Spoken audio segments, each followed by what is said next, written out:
Salve, salve meus amigos, tudo certo com vocês? Lucas Tadioto aqui para mais um conteúdo. Esse é o canal Stake Cheia. Nesse vídeo vou trazer para vocês as minhas análises de futebol para os jogos dessa quarta-feira, onde teremos aí rodada do Campeonato Brasileiro e também alguns jogos de volta daquele playoff da Sul-Americana que vai definir aí as equipes que passarão para as oitavas da competição.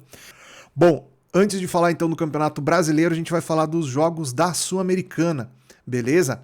Vamos pegar aqui, então, os jogos de Sul-Americana para a gente analisar. Pegando aqui os jogos favoritos, a gente tem às 19 horas, Bolívar e Palestino. Na verdade, é Palestino e Bolívar, né? No confronto de ida, lá em La Paz, o Bolívar venceu por 3-0.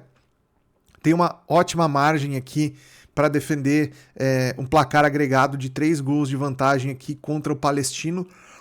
Esse jogo da volta agora é no Chile e o Palestino precisa ir pelo menos de 3 gols e não tomar nenhum, né, para poder levar o jogo para os pênaltis. Então aí um jogo considerado bem complicado aí para a equipe do Palestino também, porque a equipe do Bolívar, embora tenha na altitude aí o seu principal ponto de favoritismo, também é uma equipe que tem melhorado bastante nos seus jogos fora de casa. Depois que foi adquirido aí pelo Grupo City, né, a equipe do Bolívar passou por uma transformação muito interessante, onde o conceito de atuação da equipe ele deixa de passar muito mais pela altitude como um fator local muito importante e tenta melhorar tecnicamente a base do seu grupo aí e vem conseguindo ter bons resultados a equipe do Bolívar. Então, a gente tem aí o time boliviano com uma vantagem considerável, né, em relação ao Palestino aqui,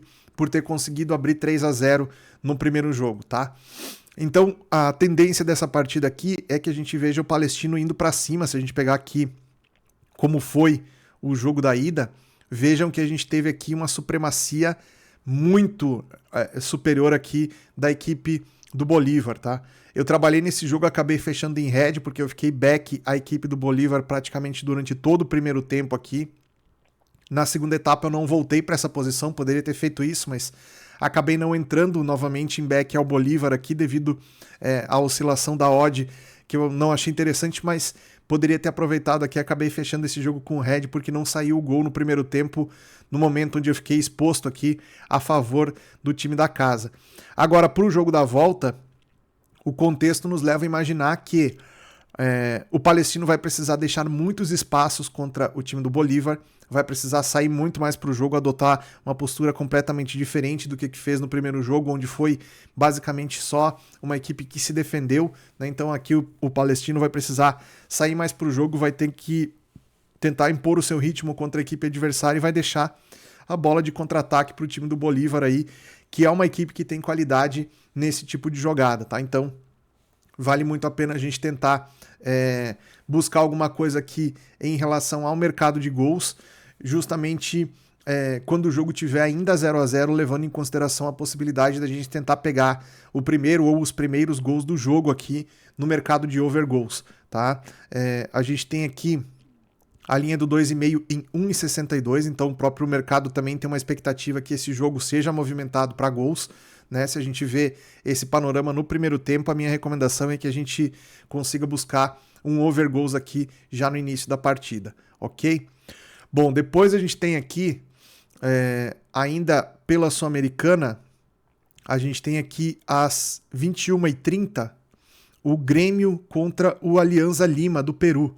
O Alianza Lima venceu o Grêmio por 2-0 no jogo de ida e agora o Grêmio joga dentro da sua casa o jogo da volta e pela primeira vez dá para dizer que realmente é a casa do Grêmio, né? Porque houve um movimento de um investidor aí, de um torcedor gremista, na verdade, que comprou a arena, comprou a administração do estádio do Grêmio, que até então não era direto, de fato, do Grêmio, né?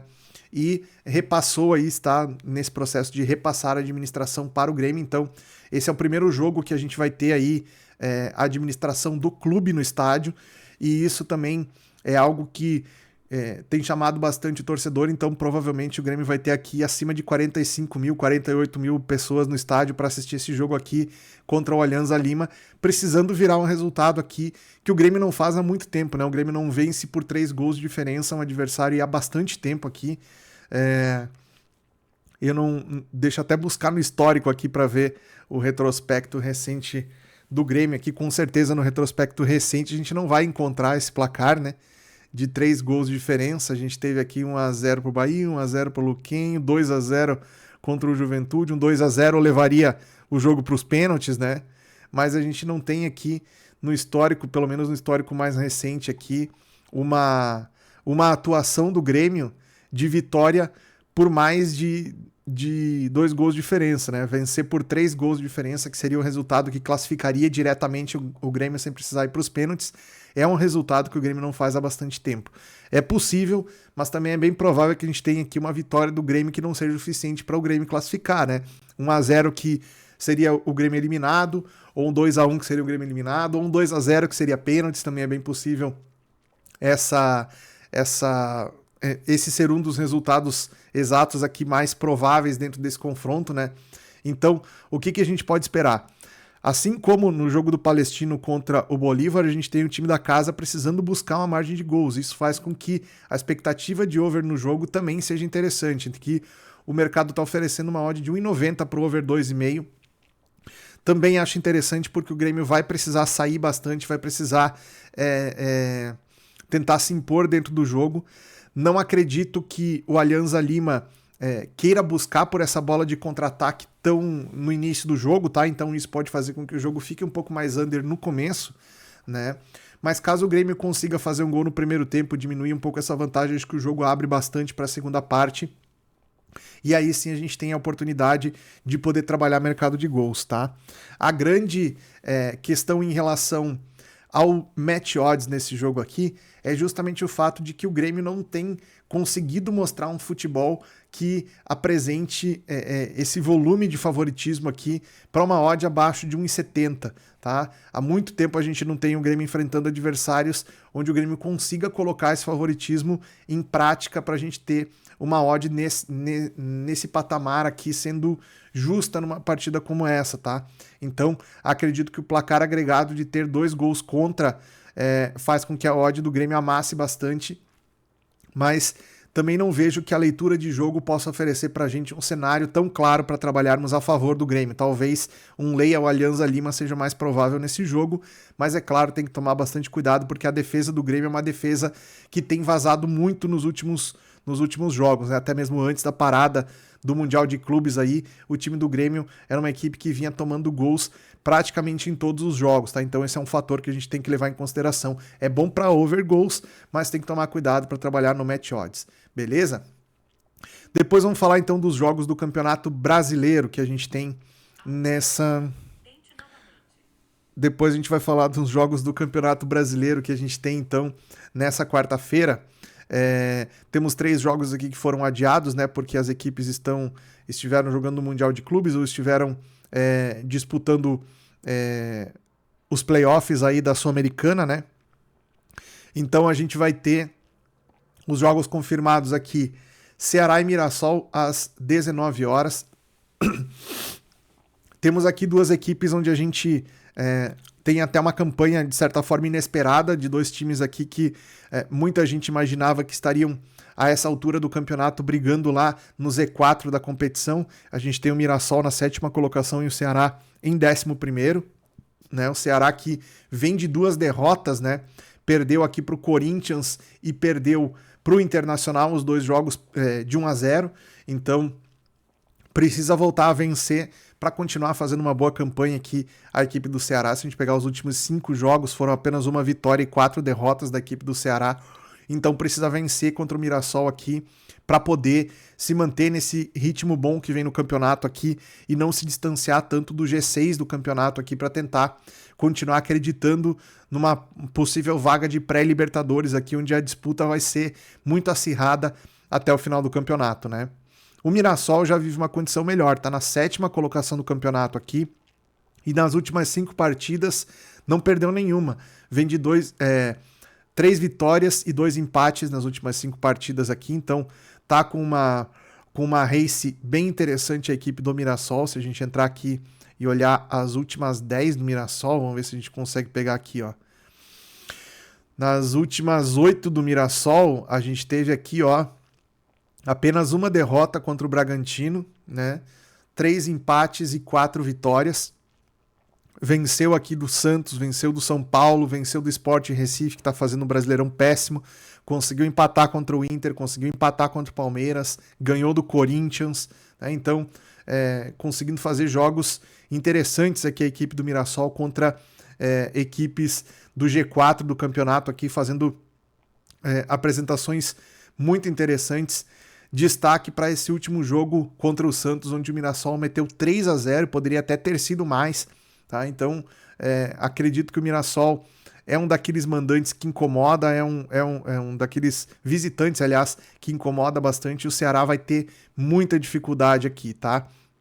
A gente tem aqui as odds de dupla chance, mas vamos pegar aqui, vamos tentar pegar no handicap aqui, ó, a gente tem o menos 0,5, que seria a vitória do Ceará seca, tá pagando 2,15, né? E a vitória do Mirassol tá pagando 3,55, tá?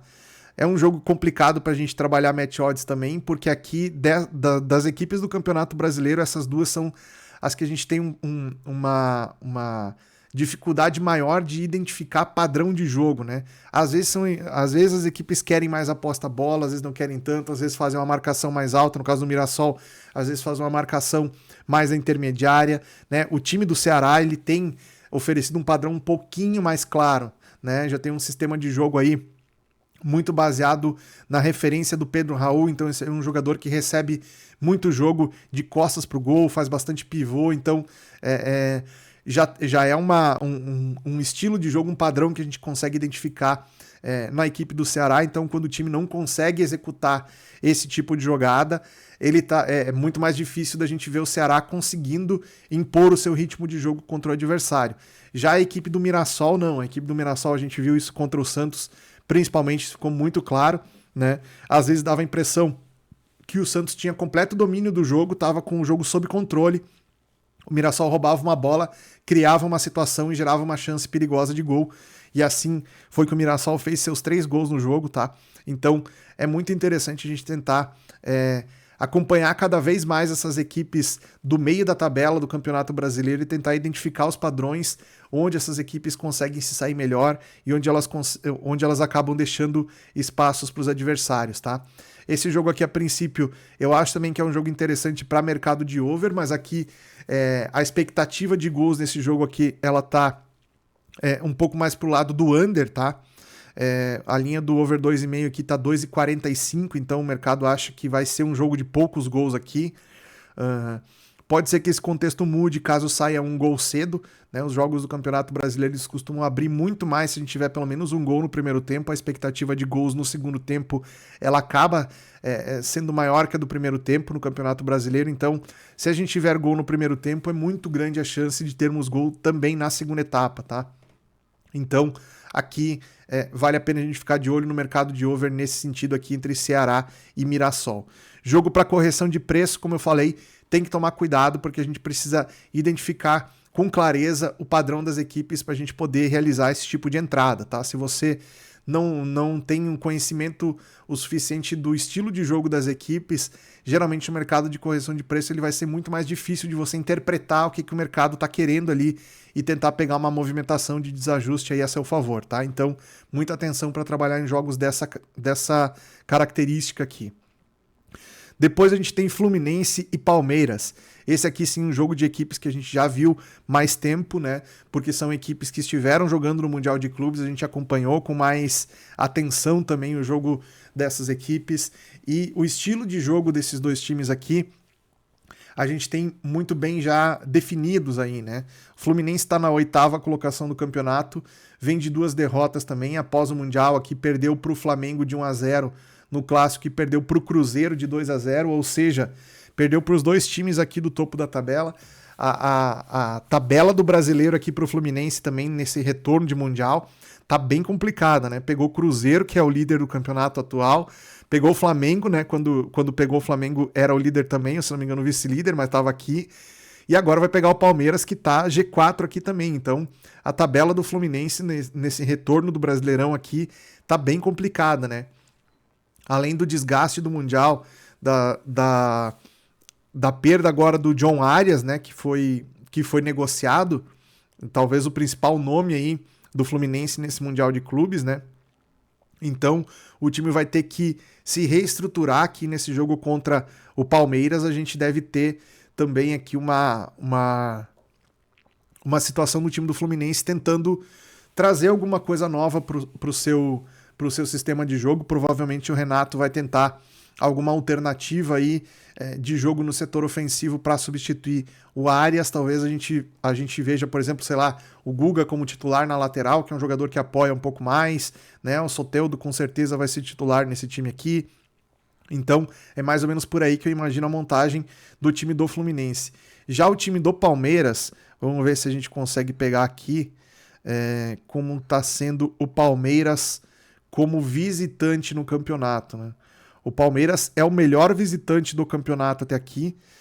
Seria, contando só com a pontuação de visitante, ele seria líder do campeonato, tá? Então, só perdeu a última partida aqui contra o Cruzeiro, né, de visitante, vem de 4 vitórias seguidas como visitante aqui.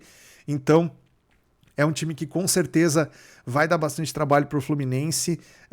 Poderíamos ter aqui, inclusive temos aqui, aliás, o Palmeiras com odd de favorito, né? Então, mesmo como visitante aqui, o Palmeiras tem favoritismo contra o Fluminense. A gente poderia ter visto esse jogo no Mundial de Clubes ali, se o Palmeiras tivesse passado do Chelsea, a gente poderia ver um Palmeiras e Fluminense numa semifinal de Mundial de Clubes. Seria espetacular se isso acontecesse, né? Mas a gente vai ver esse confronto agora no Brasileiro, não vai ser menos especial, né? Acho que a gente vai ter um excelente jogo, para mim é o melhor jogo da rodada aqui. E a gente pode cogitar a possibilidade de trabalhar lei ao Fluminense devido a essas questões aí que eu citei, né? O Palmeiras, na minha visão, ele teve, por ter voltado também um pouco antes do Mundial de Clubes, teve a possibilidade aí de descansar alguns dias e recuperar alguns jogadores. Então, isso pode sim fazer a diferença nesse confronto aqui contra o Fluminense. Então, eu poderia dizer para vocês que um lei ao Fluminense aqui pode ser uma possibilidade interessante de correção de preço nesse jogo aqui. Mas para a gente conseguir realizar essa entrada com clareza, como eu falei a respeito do jogo do Ceará e Mirassol ali, a gente tem que ter muito em mente o padrão de jogo das duas equipes, tá? A equipe do Palmeiras não é uma equipe que costuma pressionar tanto o adversário, mas quando recupera a bola, ataca com muitos jogadores. Então, se o Palmeiras estiver criando esse volume, mesmo fora de casa, tá? Mesmo como visitante estiver conseguindo impor um volume de jogo com vários jogadores no campo de ataque, provavelmente essa odd do Fluminense vai corrigir. Então é em cima disso aqui que a gente vem trabalhar nesse jogo, ok? Antes de falar do próximo jogo aqui, eu queria lembrar vocês que quem está sempre no apoio do conteúdo aqui do canal é a Superbet. Se você não tem conta na Superbet, eu recomendo muito para você criar sua conta escaneando o QR Code que está aqui na tela ou clicando no link da descrição do vídeo, porque na Superbet você consegue super odds para esses jogos aqui. Algumas delas eu vou divulgar lá no meu canal do Telegram também amanhã, antes dos jogos. E você vai poder conferir, vou separar as melhores que tem lá. Tem várias, tá? Tem várias para o Campeonato Brasileiro. A Superbet realmente está colocando odds muito boas para vários jogos do Brasileirão. Eu vou colocar uma ou duas ali no meu canal do Telegram, vou escolher as melhores ali e vou mandar lá para vocês. Então, não perca tempo, cria sua conta na Superbet aí e já me segue lá no Telegram também, beleza? Bom, vamos falar depois aqui então de Corinthians e Cruzeiro, tá? O Corinthians tá na 10ª colocação, perdeu a última partida aqui pro São Paulo de 2-0, eu imaginava o Corinthians um pouco melhor depois do que a gente viu aqui no jogo contra o Ceará. O Corinthians teve um volume de jogo interessante até, mostrou algumas jogadas interessantes ali, né? Mesmo sem ainda o Yuri Alberto, que tá fora por lesão, né? Mas mesmo assim o time do Corinthians conseguiu fazer um jogo bom contra o Ceará, jogando fora de casa, né? E depois jogou fora de casa de novo contra o São Paulo, perdeu por 2-0 o Clássico Paulista. Eu não imaginava que o Corinthians fosse jogar um jogo assim deixar uma marcação tão solta contra o time do São Paulo. Acabou acontecendo, o São Paulo venceu e o Corinthians agora vai tentar, dentro de casa, bater o líder do campeonato. O Cruzeiro está com 33 pontos, lidera o campeonato aqui, né?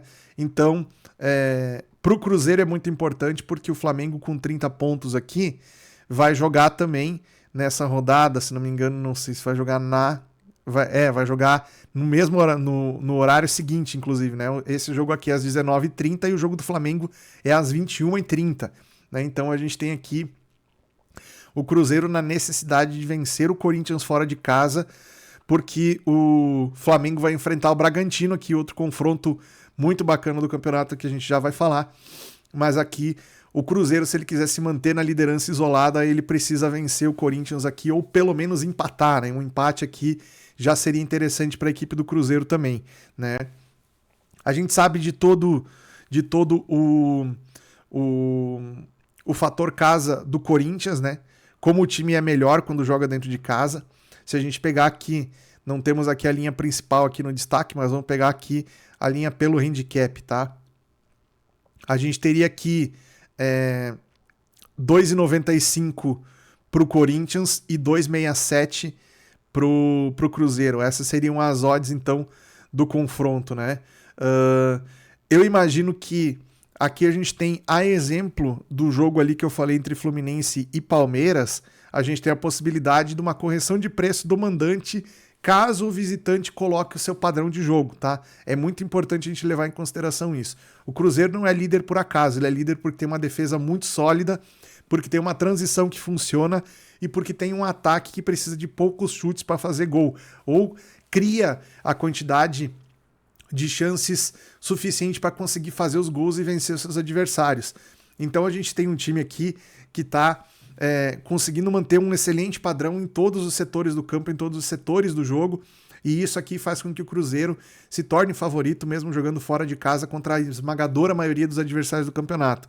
Tirando ali talvez Flamengo e Palmeiras, que também tem um fator local muito forte, o Cruzeiro vai ser favorito contra todos os outros times do campeonato, mesmo jogando de visitante, tá?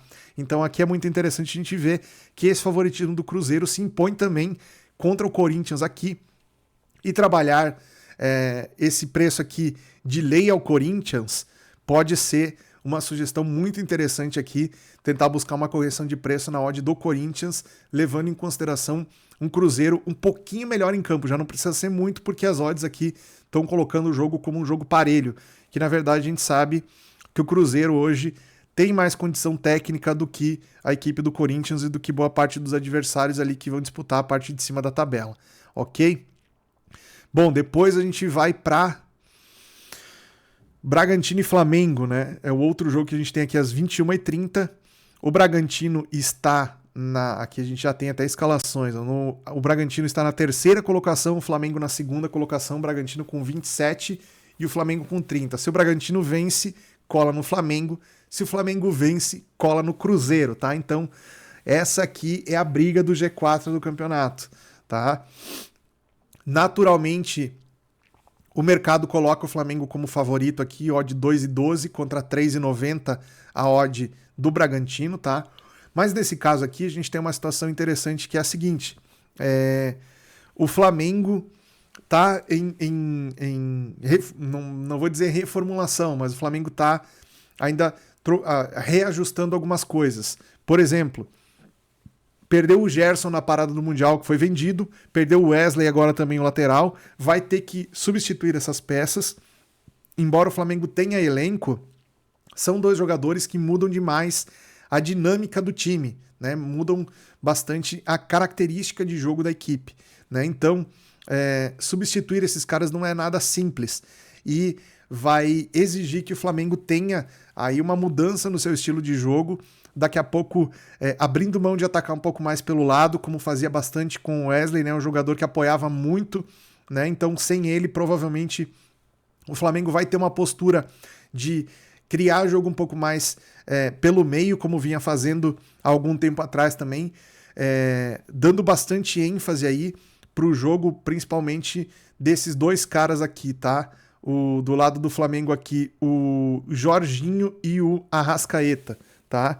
Luiz Araújo e o Bruno Henrique, eles fazem um trabalho, o Luiz Araújo até se soma mais nessa parte de criação, mas o Bruno Henrique, ele vai trabalhar aqui como ponteiro mais aberto, podendo revezar aqui com o centroavante. O Wallace tá como centroavante aqui, mas pode ser até que apareça o Pedro, tá? O Pedro que no último jogo fez o gol do Flamengo, que garantiu a vitória do time do Flamengo, então pode ser que a gente veja aqui o Pedro aparecendo, mas enfim, a estrutura tática do time é mais ou menos isso aí. O Wesley tá aqui, tá como confirmado ainda, eu não sei se ele vai jogar esse jogo, tá? É bem grande a chance de que ele não seja escalado aqui, justamente porque ele já tá fechado, né? Já tá vendido para fora do Brasil, então é bem provável que a gente não tenha esse jogador aqui nessa partida contra o Bragantino, tá? O Bragantino joga em casa e também tem mostrado um fator local interessante, né? Se a gente pegar aqui, ó, a classificação do campeonato como mandante, o Bragantino estaria pior, né? Ele não é um tão bom mandante assim. Nas últimas 5 partidas, 2 vitórias, 2 derrotas e um empate. A equipe do Flamengo como visitante, no entanto, é o 5º colocado aqui também. Basicamente a mesma race do Bragantino como mandante, né? Então, teremos aqui um confronto muito interessante para a gente analisar do ponto de vista de marcação, sobretudo, tá? A qualidade de marcação do Bragantino, que foi o destaque da equipe até aqui, tá? Uma marcação de bastante pressão, uma marcação encaixada, que consegue ler a transição de jogo do adversário. Será que o Bragantino vai conseguir executar essa marcação aqui contra o Flamengo? Não sei. Se conseguir executar, pode ser um jogo interessante para over goals, tá? A linha do over goals está em 2,32 e vem descendo essa linha aqui. Pode ser uma boa alternativa a gente trabalhar gols nesse jogo, tá?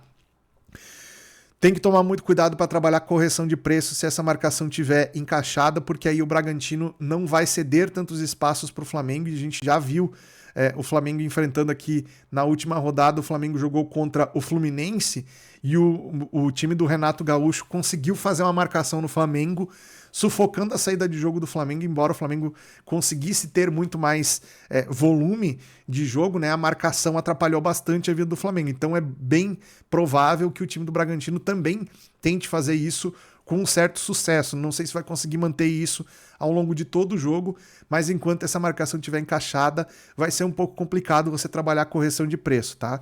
Levando em consideração que o Flamengo tem muita qualidade na bola parada, esse vem sendo um fundamento que o time tá melhorando cada vez mais na mão do Felipe Luiz, então pode ser interessante comprar no Match Odds as bolas paradas a favor do Flamengo, ok? Depois aqui então a gente ainda tem Santos e Internacional. O Inter vai até a Vila Belmiro enfrentar o Santos. Retorno do Hellraiser aqui, o Hellraiser, aqui o meio armador do time do Santos, que é um retorno bem importante, tá? Ele até aqui, eu não lembro se a gente tinha visto ele jogar com o Neymar desde o início do jogo. Acho que nenhuma partida aconteceu dos dois estarem juntos no time desde o começo, então isso aqui facilita um pouco a vida do Neymar, porque pode ter mais bola chegando nele, pode ter menos marcação em cima dele, ou se tiver marcação dobrada em cima dele, vai deixar espaço para o Hellraiser e para o Guilherme poder fazer o seu jogo de velocidade sem ter dobra de marcação em cima deles, né? E aí a gente pode ter o Santos levando um pouco mais de perigo, tá? O Internacional pode ter o retorno do Bernabé, né, que é um jogador que vinha fora por lesão também, tá retornando ao time, uma peça muito importante no sistema de jogo do time do Inter, né? Carboneiro aqui, que também estava fora por lesão, já tinha voltado no outro jogo, mas não conseguiu jogar os 90, dessa vez vai jogar provavelmente muito mais minutos, né? Então, esse lado esquerdo do Internacional aqui volta a ser uma das principais armas do time, com os seus jogadores aqui que deram certo até então, repetindo a dose aqui. Então é bem provável que a gente tenha o time do Inter conseguindo fazer um jogo também bem interessante aqui contra o Santos, que mesmo jogando dentro de casa, às vezes oscila bastante. A gente tem visto o Santos com dificuldade em algumas situações, tá? Com o mando de campo, o Santos consegue ser um time um pouco melhor. Vamos pegar aqui o retrospecto pra gente ver, né? Como mandante, o Santos tá péssimo o mandante aqui, tá 19º, seria o 19º colocado só como mandante, né? E como visitante o Inter seria o 16º, então o Santos ele é melhor como visitante do que como mandante, né? Se fosse pegar no geral. A questão é a situação que o Santos se encontra na tabela. O Santos é o 17º colocado com 14 pontos. Precisa muito somar pontos dentro de casa para escapar da zona do rebaixamento. Então, a pressão que existe hoje em cima do Santos para vencer os seus jogos, principalmente dentro de casa, podem ser um fator interessante para a gente ver o time tendo uma postura mais agressiva contra o Internacional nesse jogo aqui.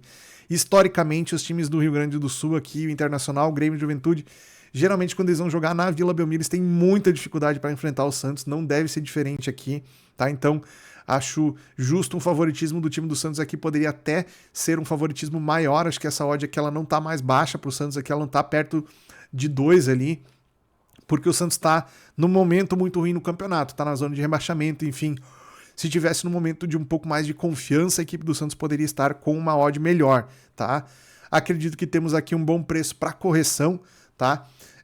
Buscar esse lei ao Internacional aqui pode ser interessante, a gente não tem visto o Inter fazer bons primeiros tempos, isso é também um fator importante, tá? O Inter começa a jogar melhor a partir da segunda etapa, então aqui a gente tem a situação onde no primeiro tempo podemos pegar uma correção de preço aqui contra o time do Internacional, tá?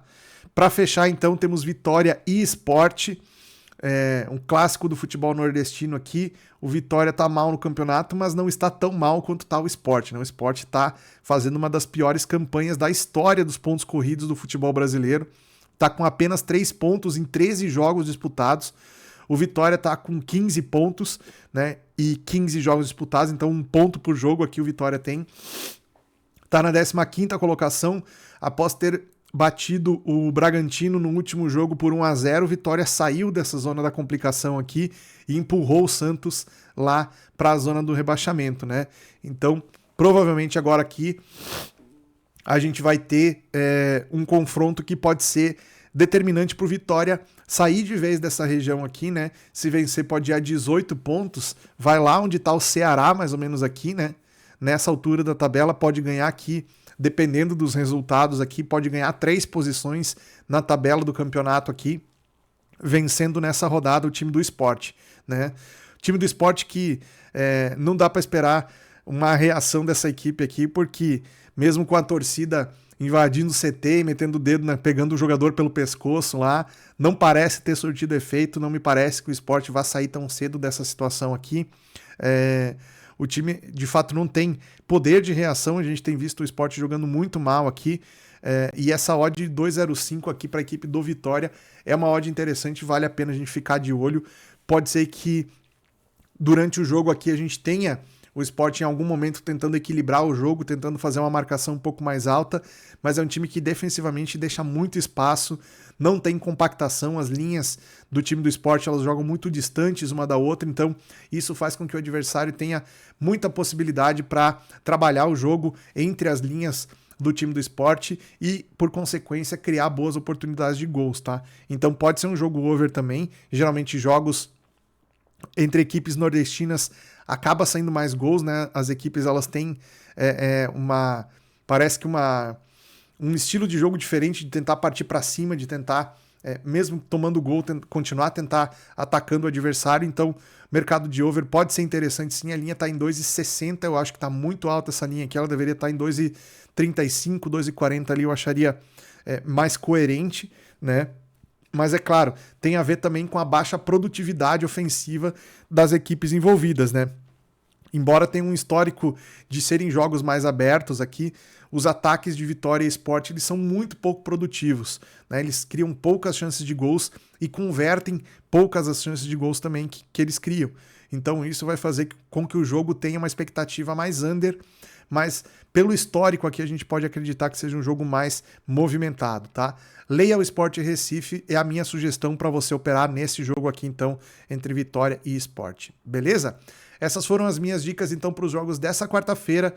Voltamos aí para falar dos jogos da quinta. Se você gostou, deixa aquele like para fortalecer aqui o canal, se inscreve se você ainda não for inscrito e compartilhe esse vídeo aqui com o maior número de pessoas que você puder para ajudar o canal a crescer. Valeu? Um grande abraço, nos vemos no próximo vídeo. Até lá.